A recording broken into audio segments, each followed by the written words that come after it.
first to address this question. I understand that there are members here who are more biased about this and they want to make this as something political. But I don't think this is something that we can actually attribute the President to the issue of the 2024, 25 elections, although this is a separate discussion altogether. But I'm just giving way to our good gentleman because he premised it on the anti-political dynasty. Again, the straight answer is it has no bearing whatsoever. The President being the cousin of the former Speaker of the House of Representatives, how the House of Representatives receives the National Expenditure Program, how the House of Representatives deliberated individual budget of each agencies, how the House of Representatives went on to participate in the bicameral conference, and how the House of Representatives ratified the result of the bicameral conference committee, Mrs. Hindi Speaker. po ba ang nagre-rekomenda sa Kongreso ng National Expenditures Program ay ang Pangulo?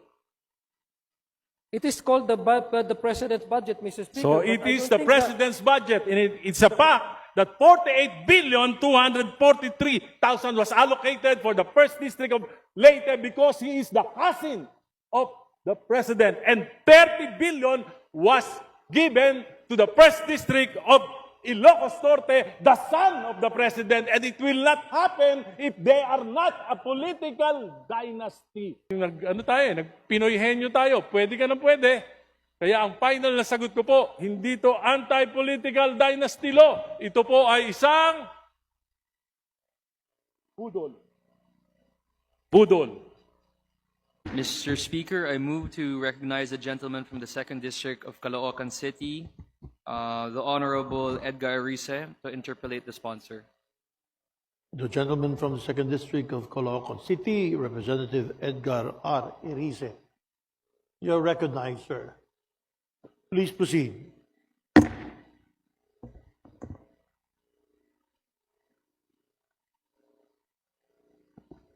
Thank you, Mr. Speaker.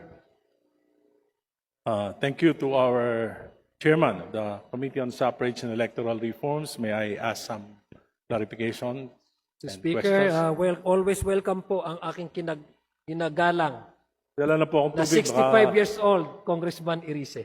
Nagdala na po akong tubig. Baka abutin tayo madaling araw eh. Joke Ay, lang po. unfair kasi, Joke hindi ako lang pwede- po. hindi ako pwede Iniinggit lang kita. uminom. Iniinggit lang kita. Salamat po. Ginoong sponsor, malinaw na nakasaad sa Article 2, Section 26 ng 1987 Constitution ng mga sumusunod.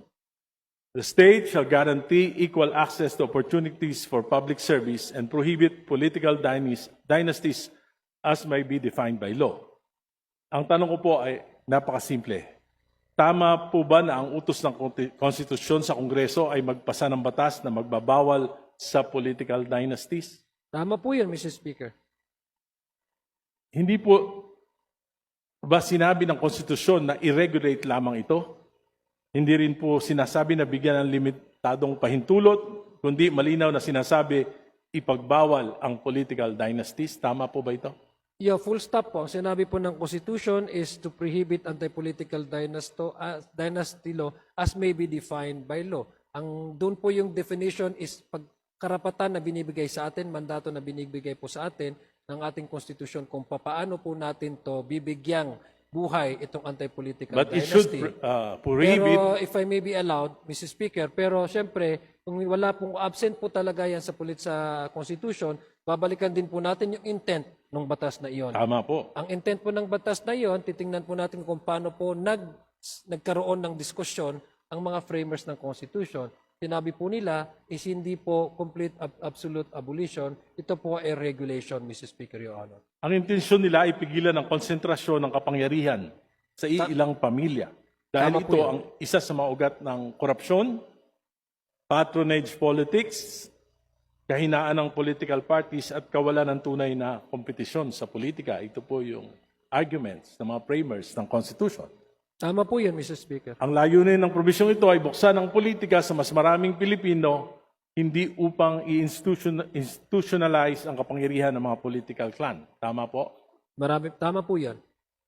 Ngayon po, Ginoong Sponsor, ayon sa bersyon ng inyong committee, pinapayagan pa rin ang mga magkakamag-anak hanggang ikalawang antas ng consanguinity o affinity na sabay-sabay humawak ng posisyon sa gobyerno basta't magkakaibang antas o posisyon. Tama po ba yon? Tama po yun, Mr. Speaker. Halimbawa, isang miyembro ng pamilya ay pwedeng tumakbo, manalo sa posisyon ng national, for example, senador. Halimbawa, si Senador de la Cruz. Tama po ba yon? Tama po, Mr. Speaker. At Maaari din yung po siyang matalo. ang kanyang anak ay pwedeng tumakbo at manalo bilang gobernador, makaupo bilang gobernador. Pwede po yun? Pwede rin pong tumakbo at matalo. Hindi, pero pwedeng maupo. Pwede pong manalo at matalo. O nga po, pwede nga pong, pag nanalo, mauupo. Tama? Tama po. So, sabay Pero pag- sila.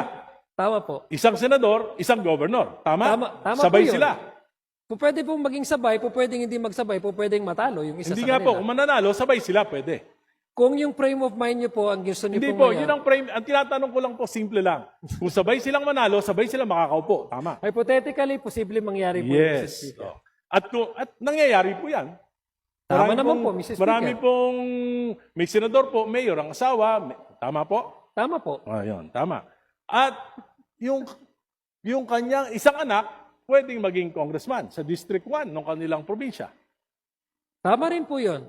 So, tatlo na sila.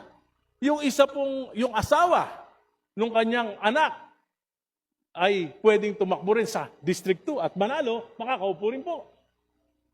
Posible rin po, Mr. Oh, Speaker. apat na. Pero let me, kung marapatin Hindi po. Ang tinatanong ko po, hypothetical to. Pwedeng apat. Okay, Di ba? O, pwedeng apat. Ngayon po, yung kanyang apo, tumakbo rin at nanalo bilang mayor nung capital town. Pwede pa rin po ba yun? Makakaupo pa rin? Napaka-active naman po ata yung pamilya. Marami yan dito sa Kongreso. Hindi po yan hypothetical, nangyayari yan sa kasalukuyan. 5, pwede sila. Pwede. Pwede rin po matalo. Oh, pwedeng manalo, makakaupo pa rin. Ayon sa proposal ng batas na yan. Pwede po naging vice mayor nung kanyang apo, yung kanyang pinsan. Kung tatakbo po yung kapatid niya na sobrang active sa isang munisipyo, dahil mas active naman po yung kapatid na isang munisipyo, bawal na po yun. Kasi hindi po pwedeng... Hindi po, sinasabi ko po, yung pinsan niya, tumakbong vice mayor niya, pwede? Pwede naman po Oh, yun. dahil second degree lang.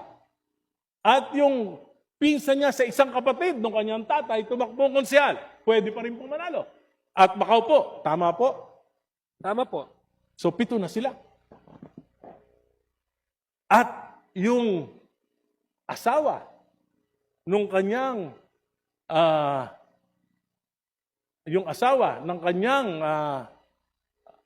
ang kapatid ng kanyang asawa ay tumakbo naman bilang barangay captain. Pwede pa rin.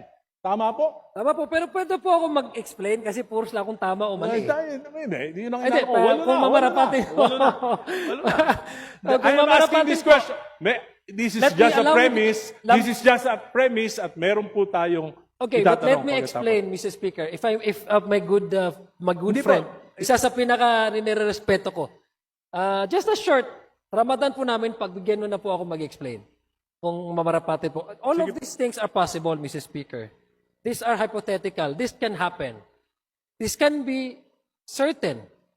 Or it can be uncertain. But what is certain, Mr. Speaker, is we allow the people to vote. And that is the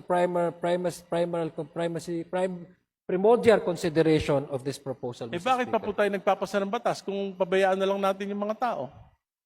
Bakit pa po kayo nagpanukala ng ganitong batas kung ang inyo palang prinsipyo ay pabayaan na lang kung sino yung iboto ng tao siyang manalo kahit magkakapatid, magkakamag-anak, magpipinsan, mag-asawa, mag-ama. Bakit pa kayo nag-sponsor ng bill Dahil ito? dahil apat na pong taon. Kahit Tama di ba kayo naniniwala? Naniniwala po ako dahil ang Constitution po ang nagsasabi, Mr. Speaker. It's not even your decision, Mr. Speaker. It's not even the decision of Congressman Irice. It's not the decision of this representation. It is what the Constitution dictates. Okay, okay. And that is what we're trying to provide, Mr. Speaker, Your Honor. Tama po. Naniniwala po ako sa sinabi nyo. Pero sabi ko nga po, may certain parameters. Yung mga framers ng Constitution. Dapat it will prevent the monopoly of power. Ngayon po, kung ikaw, gobernador, yung iyong pamangkin, vice governor, yung iyong pinsan, bukal, yung iyong anak, mayor, yung isa mong pamangkin, vice mayor, yung isa mong pamangkin ay kapitan ng barangay. Tapos sa kabila naman, ang congressman, kapatid mo. Sa kabilang distrito naman, ay yung iyong anak. Wala po bang monopoly of power doon?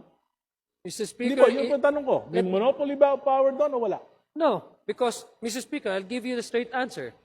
Monopoly resides when the power to appoint resides and exercised by one person. That is monopoly. But we allow the people to vote. The primary reason is, again, the sovereignty of the people and the primacy of the right to vote under Section 1, Article 2.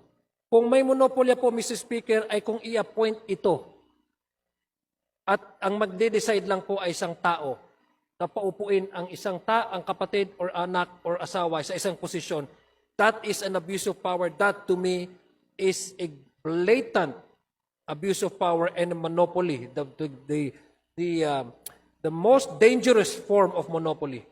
But this time, we present individuals to the voters and the voters vote. That's what the Constitution So says. hindi And po that's what I'm kailangan, trying to- yung that is sinasabi what niyo po, I'm hindi trying na to kailangan provide. itong batas na ito.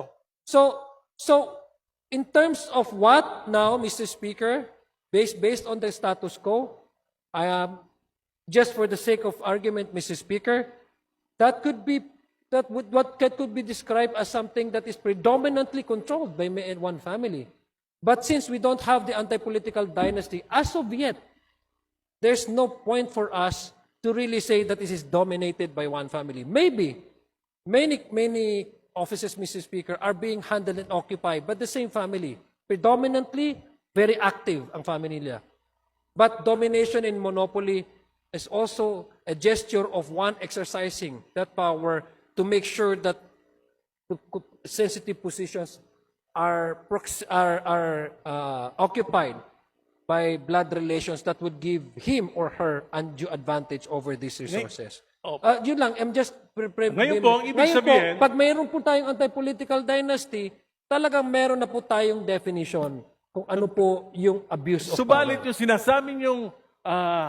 sinasabi niyong abuse of power in appointments, ay yung sinasabi niyo, May nepotism na po tayo, Mr. Speaker. so ano magagawa ng batas na yan? Hindi ganun din, pareho lang. ang Whether there is a law or not, ganun pa rin. It's the same thing. Mr. Speaker, If your definition of monopoly of power is just on the appointments, di pareho lang. May batas o wala.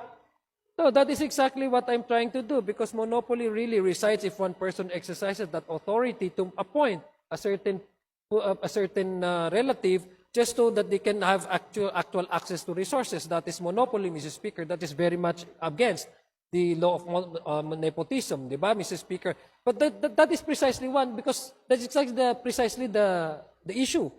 In-exercise undue advantage ng isang tao. Kaya walang nepotism eh. Ito kasi eleksyon.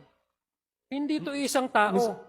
And by the way, Mr. Speaker, it's not the family that decides who run. It's the candidate actually that provides COMNA. Because remember, Mr. Speaker, Your Honor, the COMELEC requires one candidate to provide the certificate of acceptance and nomination.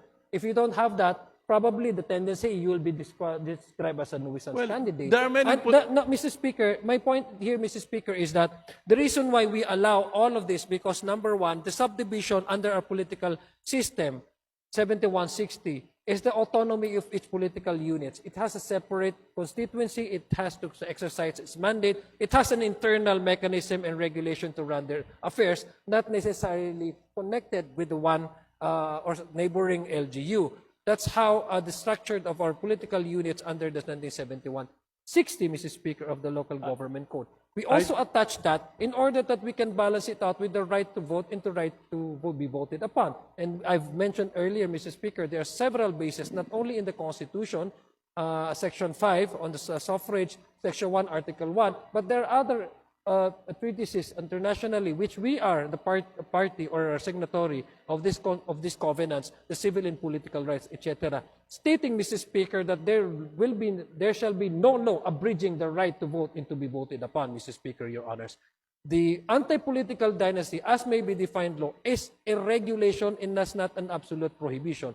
It is an exemption. So we are doing this, Mr. Speaker, in order to decongest the control of one family over one locality, Mr. Speaker, Your Honor, so that we can promote and uphold check and balances, which is the essential feature of a working Republican democratic country such as ours, Mr. Speaker, Your Honor. I don't think, it encourages the political families to engage more of their family members to run for public office. Anyway, Mr. Speaker, ang isa po sa mga pundasyon ng demokrasya ay check and balance. Naniniwala po ba kayo niyan? Tama po yan, Mr. Speaker. Kung ang presidente po, ang kanyang pinsang buo ay speaker, at ang yung kanyang anak ay majority leader, magkakaroon po ba ng check and balance? Unang-una po, yes po, dahil unang-una, ang magkakaiba-iba naman po ng jurisdiction, itong ehekutura, legislatura at ehekutibo. Pasensya na, hindi po ako Tagalog, Maranao po ako, kaya ehekutibo at legislatura, Mr. Speaker. Sa tingin niyo po ba yan ay hindi magdudulot ng pag-abuso? Wala naman po dahil may internal mechanism and arrangement po ang bawat institution na ito. For example, bigyan ko yung example, halimbawa, 2023, 2024, 2025. Ang total allocation po ng First District of Leyte kay Speaker Martin Romualdez, nung siya ay Speaker, ay 48,243,911,000. Yan po ang total allocation sa loob ng 3 taon. Yung po ang pinakamahirap na probinsya, swerte na maka 3 bilyon, 4 na bilyon sa isang taon. Bakit nangyari ito? Bakit hindi equitable yung distribution pagdating kay Speaker Romualdez? Dahil siya ba ay pinsan ng presidente? Di po. Ako hindi ko nakikita ng ganyan dahil unang-una Ano po? po may proposal po ng National Expenditure Program. Ang National Expenditure Program ay naalat po nila ang kanilang budget sa bawat probinsya based on the recommendation ng Regional Development Corporation. Nandyan po yung wealth ng kanilang area. Nandyan po yung return taxes na kinakukuha. Nandyan po yung lahat po ng mga possible revenues na nakukuha at nabubuo para ibigay po sa share ng isang area na yan. So, hindi ko po alam kung bakit ito magkakaroon ng issue ng check and balances dahil unang-una, magkaiba po ang institution, nag-approve naman po ang Kongreso at wala naman pong kinalaman dito ang ating Pangulo pagdating po sa pag-appreciate ng bawat distrito kung kailan o ano ang kanilang magiging Hindi po proyekto. bang Sa palagay ko po, that is far-fetched conclusion, Mr. Speaker. I Hindi po understand ba that ang there are, Mr. Speaker, allow me first to address this question. I understand that there are members here who are more biased about this and they want to make this as something political. But I don't think this is something that we can actually attribute the President to the issue of the 2024, 25, 25 elections, although this is a separate discussion altogether. But I'm just giving way to our good gentleman because he premised it on the anti-political dynasty. Again, the straight answer is it has no bearing whatsoever. The President being the cousin of the former Speaker of the House of Representatives, how the House of Representatives receives the National Expenditure Program, how the House of Representatives deliberated individual budget of each agencies, how the House of Representatives went on to participate in the bicameral conference, and how the House of Representatives ratified the result of the bicameral conference committee, Mrs. hindi Speaker. po ba ang nagre-rekomenda sa Kongreso ng National Expenditures Program ay ang Pangulo? It is called the President's budget, Mr. Speaker. So but it I is don't the think President's budget, and it's a fact that 48,243,000 was allocated for the First District of Leyte because he is the cousin of the President, and 30 billion was given to the First District of Ilocos Norte, the son of the president, and it will not happen if they are not a political dynasty. Mr. Speaker, if I am Family. not, if I was not observing my Ramadan, Mr. Speaker, I could have also shout as loud as Congressman Irice. If I may, but Mr. because If I may, I'm Mr. passing Sponsor. a Ramadan, I'm prohibited, Mr. Speaker. Mr. Sponsor, Allow me first, Mr. allow Speaker. me first, may I remind the gentleman to stop, to bring down the decibels a bit. Shouting will not do us an advantage here. Let's debate in a proper way. Just a friendly reminder. Thank you.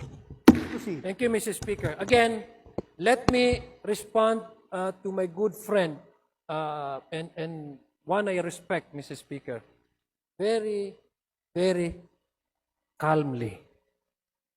The President acted as the President of Republic of the Philippines, not as a cousin of the former Speaker. The former Speaker acted as the Speaker of the House of Representatives, voted by majority of the members of the House of Representatives. They have separate mandate, they have separate authority. To say the opposite is not only accusing these two gentlemen, but it is, Mr. Speaker, a very sheer example or conclusory, like one that is having a bias. So I doubt, Mr. Speaker, that the gentleman from Caloocan, one of our respected legislator, would have to derive into that conclusion, discussing about political dynasty and framing it in a way that highlights the blood relation between the sitting president and the former Speaker of the House of Representatives. Mr. Speaker, Your Honor. Thank you, Mr. Speaker. Noong panahon po ni Pangulong Duterte, sa Quadcom, sinabi po na 51 billion yung flood control program ni Congressman Paulo Duterte. Bakit po nangyari yun? Diba dahil political dynasty rin sila? At ang Pangulo rin ay ang kanyang ama? Yan po, sinabi ng Quadcom. Mr. Speaker, Tama po ba? Mr. Speaker, What is true to Duterte is not true to the Marcoses. They are both political dynasties. Mr. Speaker, there are issues, Mr. Speaker, that do not necessarily share by one family, especially if this is about political issues, etc. That's why you have many families running against each other. Because it does not necessarily mean that one family share the same political ideology or advocacy or opinion. But let me frame it to a more actual occurrences in the past, Mr. Speaker. And what the gentleman is referring to, the 2025 budget, Mr. Speaker. It went through, the whole country was watching, Mr. Speaker, during the deliberation. It went through the committee hearings. It passed through the House of Senate. Senate is also parallel doing their own version. And mind you, Mr. Speaker, the 2025 version of the House of the budget was not the 100% reflective of the House version, the one that we adopted in 2025. Mind you, Mr. Speaker, what we adopted in the House of Representatives has the education sector has the highest number of budget amount, the GAAB House version. When it went to the BICAM, it was changed, Mr. Speaker. So where was the participation of the President vis-a-vis the House at the time, former Speaker Martin Romualdez? There was none. If you ask me, There was. there was none, Mr. Speaker. There Number was. two, The House allow me ratified to, Mr. the BICAM report. The Mr. House Speaker, again, ratified. I would pretend that the good gentleman from Caloocan is observing the proper decorum because I am under fasting, Mr. Speaker. I would humbly request him, for the sake of our shared Abrahamic faith, to please avoid shouting. Sorry. Because I can hear you. I can hear you quite clearly, Mr. Speaker. Mr. Sponsor, may Thank I just you. respond to you? Yeah, I will. You know, Yes. I am Allow me I first. am not angry. Allow me This is first just to my continue. natural voice. And I'm very passionate about this because I've been fighting political dynasties for 40 years. So, pagbigyan nyo na ako, dahil hindi naman ho ako galit, itong akin ho ay passion for this particular proposal dahil 40 taon na po ako, 4 na political dynasties yung nilabanan ko, buti pa nga buhay pa ako, at napahirapan talaga ako ng gusto at alam ko yung frame of mind ng karaniwang mga political dynasties. So, yung pong boses ko, hindi po ibig sabihin galit ako, ito po ay passion. Passion. Salamat po. Maraming salamat po. Thank you for that explanation. I agree, Mr. Speaker, that the good gentleman from Caloocan is very, very passionate. And the District of Caloocan is very, very fortunate to have the likes of Congressman Irisi as the representative, Your Honor. That's why I said, isa po siya sa nire-respeto ko po. I'm not saying this because he's standing across me.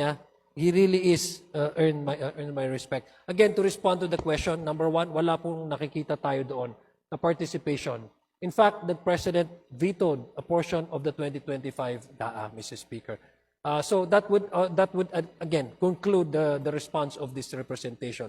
And if I may request, Mr. Speaker, the good gentleman, to go back to the main topic, which is the anti-political dynasty, and if possible, we can segue with the 2025 budget, but I'd suggest that we don't dwell our time in the debate and argument on the 2025 budget, which has already been the subject of many things, Mr. Speaker, Your Honor.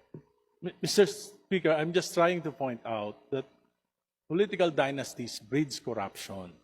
And during the time of Speaker Romualdez and President Marcos, dito po nangyari yung pinakamalaking pagnanakaw sa kaban ng bayan. And we cannot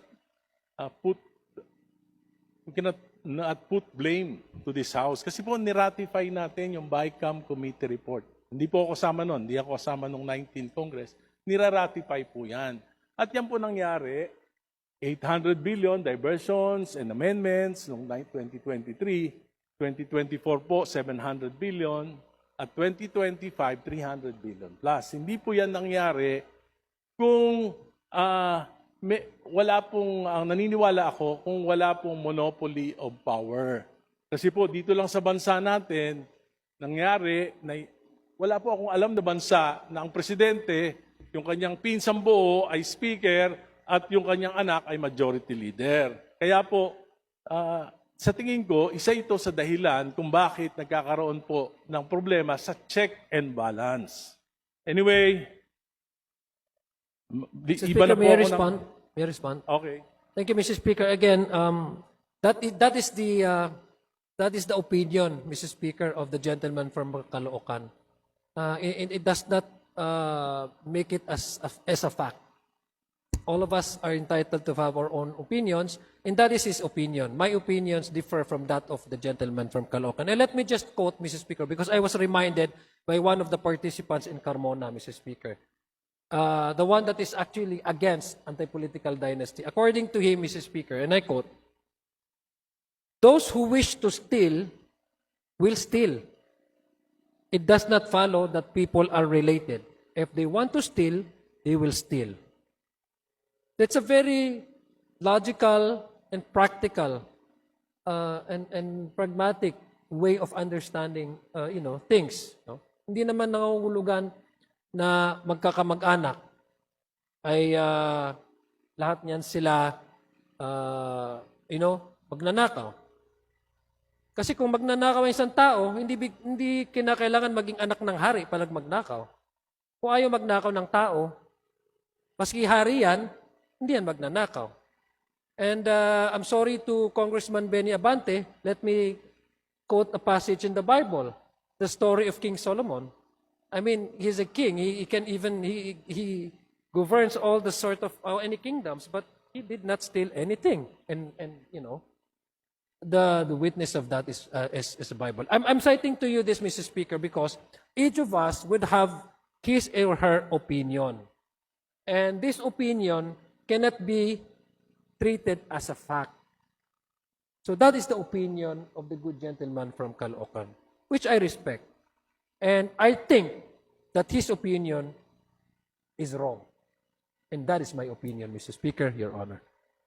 Totoo po yun na kung ang isang tao ay ayaw magnakaw, hindi magnanakaw. Pero kung ang tao ay gustong magnakaw, magnanakaw siya. Pero mas madaling magnakaw kung yung tatay mo ay yung nakabantay sa kaban ng bayan at yung tiyuhin ay siya namang may hawak ng susi. Anyway, I'll go to the next item. Equal access. Ang parehong provision ng konstitusyon ay nagsasabi rin na dapat garantihan ang pantay na pagkakataon ng mga mamamayan na kapagsilbi sa pamahalaan. Ngayon po, kung governor, vice governor, magpinsan, mayor, kapatid, tatay, congressman, kapatid, congressman, yung lolo, senador, saan pa po papasok yung mga leader kabataan, mga profesional, mga reform advocate, yung mga magagaling na mamamayan na gusto rin maglingkod pero parang wala nang mapasukang pwesto, baka yun na lang mga konsekonsyal at mahirapang manalo dahil karamihan po dito ay dominado na ng, kung hindi na po political parties ngayon, sana kung political, liberal, nationalista, PDP, hindi na po. Ngayon po, meron na rin mga local political parties controlled by political dynasties. Saan po papasok itong mga to? Mr. Speaker, in the 1935 Constitution, Mr. Speaker, we only have two party systems, the Nationalista and the Liberal Party. In the 1987 Constitution, we made it into multi-party system precisely because should be coincide with the provision in the Constitution to allow everyone for equal access to opportunities, including public service through electoral processes. Mr. Speaker, there's no preclusion. There's no prohibition for anybody to run. No? Lahat naman po pwede. Yung magagaling from the other sectors, kung halimbawa sabihin natin na overcrowded ng politika, halimbawa ng family, yung mga posisyon, paano naman yung ibang political families o ibang kandidato, saan sila pupwesto? Pupwesto naman, pwede naman po sila kasi ang halalan, kung nasa sa tamang taon ka, edad, wala ka namang kaso, hindi ka naman madideclare nuisance, at meron ka namang partido na nire-representa at ninominate ka ng partido mo, pwede ka naman tumakbo. Wala naman nagsasabing bawal eh. Kaya nga po, ang aking kasagutan sa aking kaibigan, at mukhang tutulungan po niya ako dito, kailangan natin i-pair itong anti-political dynasty. Balikan po natin yung campaign finance. Kasi isa po yan sa mga issue na kailangan natin tingnan para ma-level yung playing field, yung gustong tumakbo, magkaroon ng better chance. Kasi naniniwala man po talaga ako kay Congressman Irice. Meron talagang mga qualified na candidate na because they don't have that resources, ay wala silang pagkakataon na manalo. So baka pwede natin balikan yung mga electoral reform measures tulad po ng campaign finance, strengthening political system, Mr. Speaker, Your Honor. Tama po yun sapagkat, Mr. Speaker, kapag nagpapalit-palitan yung isang pamilya sa dekada-dekadang mga eleksyon, talagang mahihirapan dahil sa name recall pa lang, talo ka na. Di ho ba? Pangalawa, yung financial resources, nagagamit yung pondo ng bayan, AKAP, AIX, TUPAD, di ho ba? Ganun. At mga proyekto. At ito po ay nagpapalakas ng kasi po yung mga political dynasties, ang aking pananaw, para manatili sila sa kapangyarihan, gagawin nila ang lahat eh. Kaya pumapasok na po dyan yung corruption, patronage, politics, at ang hindi na po yung kaunlaran ng bayan kung minsan yung naasikaso, kundi yung political dependency ng mga mamamayan para hindi sila matanggal sa pwesto, manatili sila sa pwesto. Kaya nga, pagkatagal-tagal na nila sa pwesto. At makikita nyo, yung pinakamahihirap na bayan sa ating bansa ay pinamumunuan, pinagaharian ng mga political families.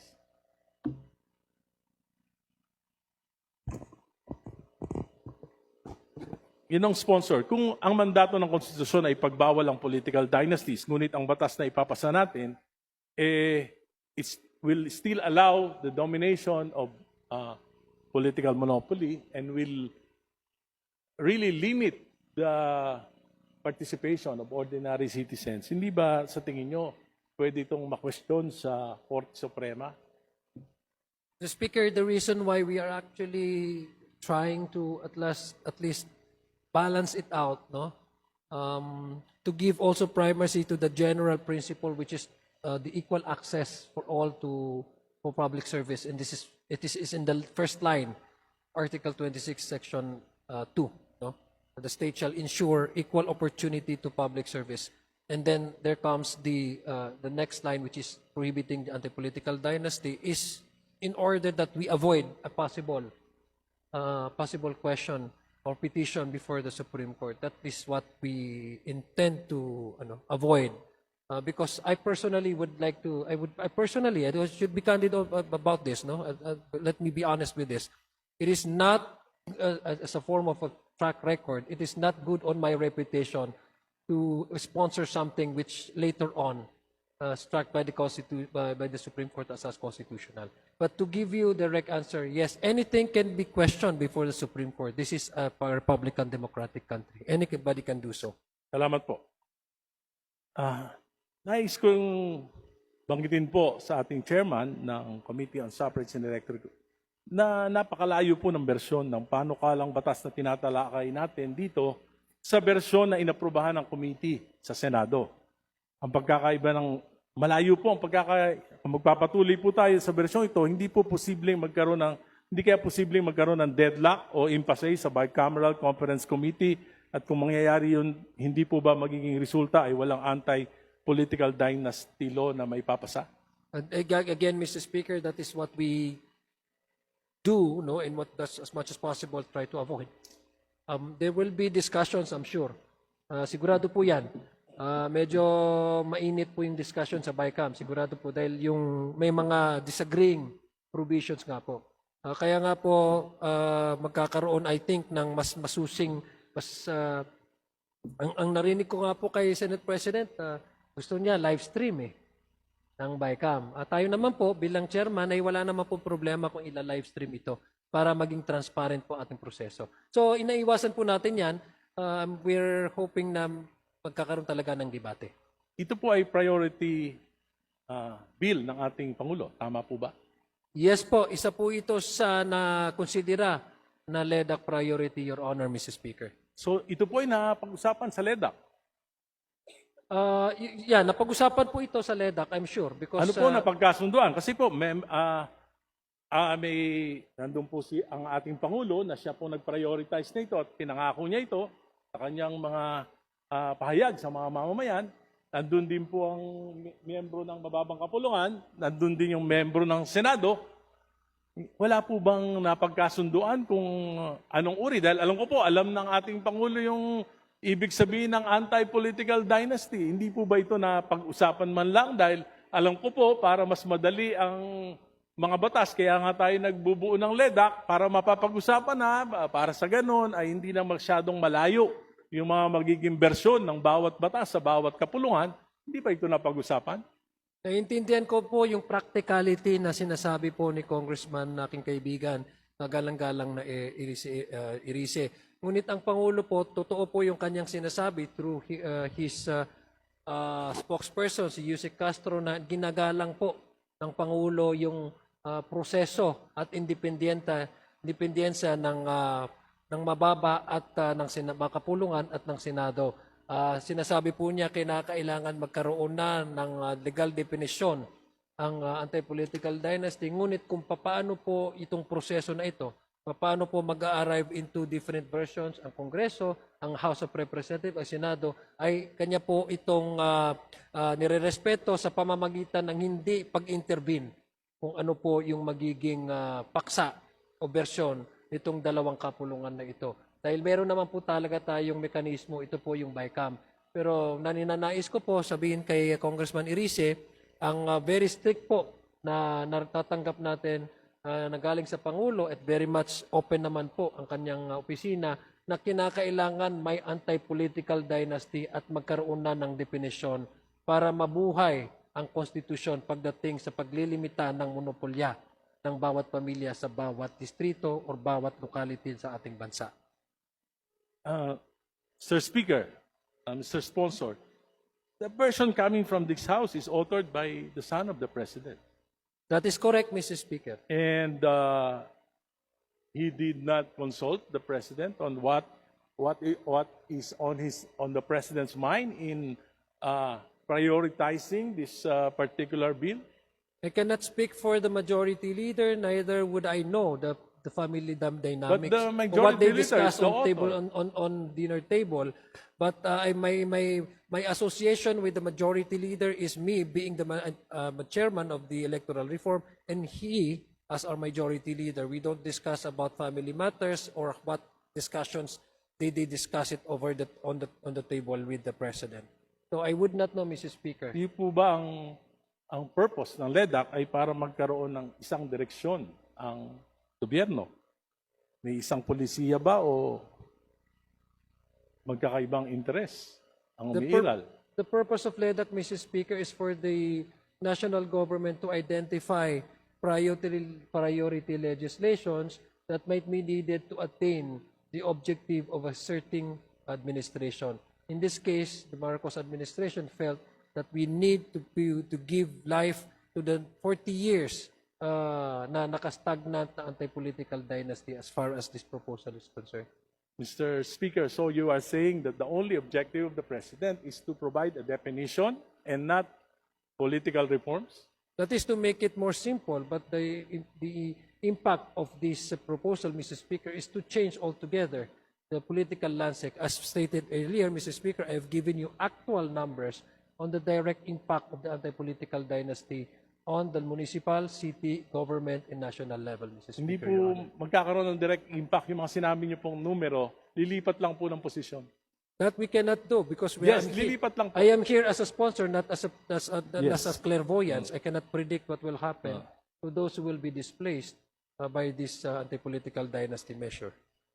Mr. Speaker, allow me to go further. Because this is no longer just about legislative inconsistency. This is about sincerity.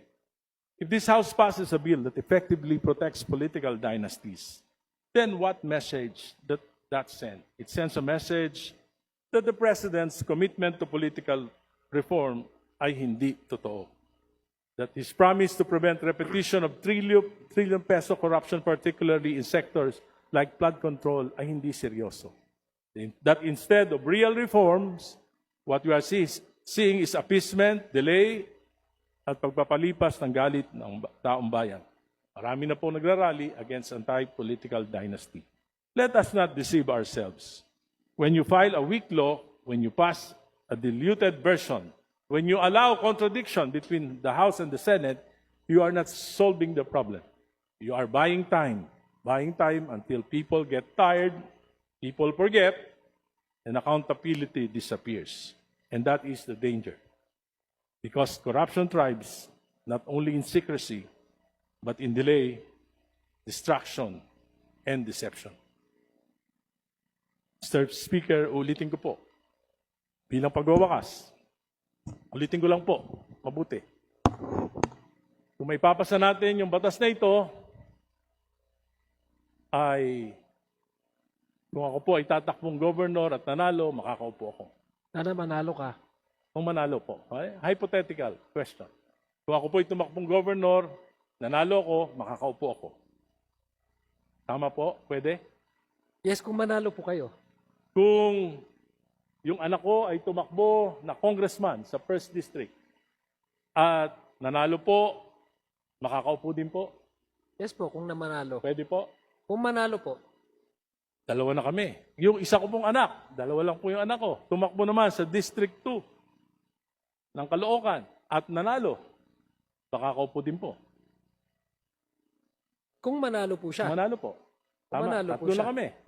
Yung asawa ko po na hindi nakikialam sa politika dahil sa batas na may papasal na ito, nagka-interest na. Biglang tumakbo na senador. Pwede pa rin manalo at makaupo yung asawa. Naku, ang laki ng gastos nyo. Manong Oo, Geres, di bali po. Manong Egay, ha? Pero pwede po. Kung manalo po siya. Yung pamangking ko po at tumakbo ng vice mayor ng Caloocan, nanalo. pwede pa rin po makaupo. Kung manalo po siya, and I hope that is not your plan, ha? Hindi nga po. Kaya, Medyo malaki ang gagastos. na-encourage po ako sa batas nyo eh. Sa panukala nyo, pwede. 5. Kung mananalo po, kasi ang taong bayan po ang Kaya magde-decide, nga po, Mr. Speaker, Your tinatanong mo Honor. nga lang po kung pwede. Pwede po. Tama po, kung siya po yung binoto ng ating taong bayan, sila po yung may kapangyarihan. So tama po, mananalo po kung At binoto ng yung taong bayan. sister-in-law ko po, kung tumakbo pong mayor at nanalo, pwede pa rin makaupo. Pag nanalo po at binoto siya ng taong bayan, mauupo po talaga siya. So, ito po ay hindi po anti-political dynasty law. It will institutionalize political dynasties. At palagay ko po, baka nag-Pinoy-henyo tayo, pwede ka na pwede. Kaya ang final na sagot ko po, hindi to anti-political dynasty law. Ito po ay isang budol. Budol. Budol. Salamat po. Maraming salamat po. Allow me to respond, Mr. Speaker, to the opinion of my good friend, Congressman Egay Irice. There's never been any anti-political dynasty in this country for 40 years. This is the first time that we are providing that measure, that policy, state policy, so that we can actually decentralize, decongest, and weaken the control of family over political resources over one political unit, Mr. Speaker. And to say the least is, to me, Mr. Speaker, does not have any point of reference. It does not hold any water. Because the current setup, Mr. Speaker, is allowing each and every one, regardless of whether or not you are a son, you're a daughter. This time, we have spelled out that there's no way a relative without the second degree of consanguinity and affinity be allowed to occupy public office. And that is progressive to me. That is progress. That is moving towards to none, to zero, to something, Mr. Speaker, Your Honors. We may differ our own interpretation. We may oppose this proposal. But what is certain, Mr. Speaker, what is certain is we allow the people to choose their leaders, and we disallow any family that would control resources of one political family simply because of their chances of winning, simply because that they are dominant in one particular family. And that is what we intend to break, concentration of powers, Mr. Speaker, without necessarily preventing, disallowing, or curtailing the right of the Filipino people to exercise their preferential right. As a Republican democratic state, the right to vote is the most important right of all. Maraming salamat po, Mr. Speaker. Maraming salamat. Please shake your hands, both of you. Shukran. Mr. Sponsor, maraming salamat, Congressman Erice.